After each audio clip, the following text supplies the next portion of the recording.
How can we push, or I guess capture, the types of people you were talking about in a sort of mass movement way, in a sort of I guess proletarian way with internet content? Because a lot of times I get the feeling that it's kind of an oxymoron. People that have time to sit down and watch streams, people that have time to watch a bunch of YouTube, typically aren't the type of people that are involved in that sort of thing. Not to call everyone unemployed, Not because I know necessarily. you don't think I think so. what you're talking about. Oh no, I totally get what you're talking Maybe about. You're hyper talking fans.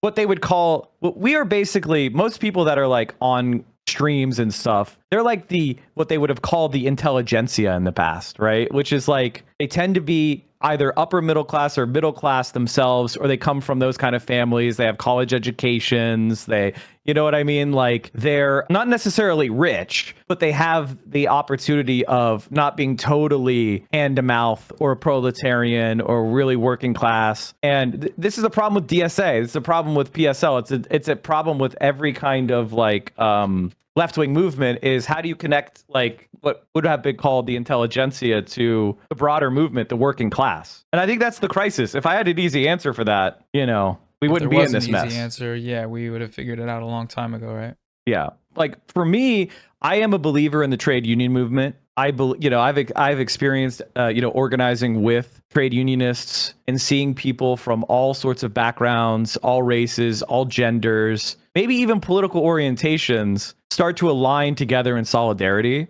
Like it's almost euphoric when you are in a trade unionist space when they have a strike vote or they win a major concession. And I feel like that is something that we should dedicate ourselves as building, socialist trade unions, not like business unions, not, Democrat Party unions, but rather like socialist trade unions. And this is kind of a frontier that's being built today.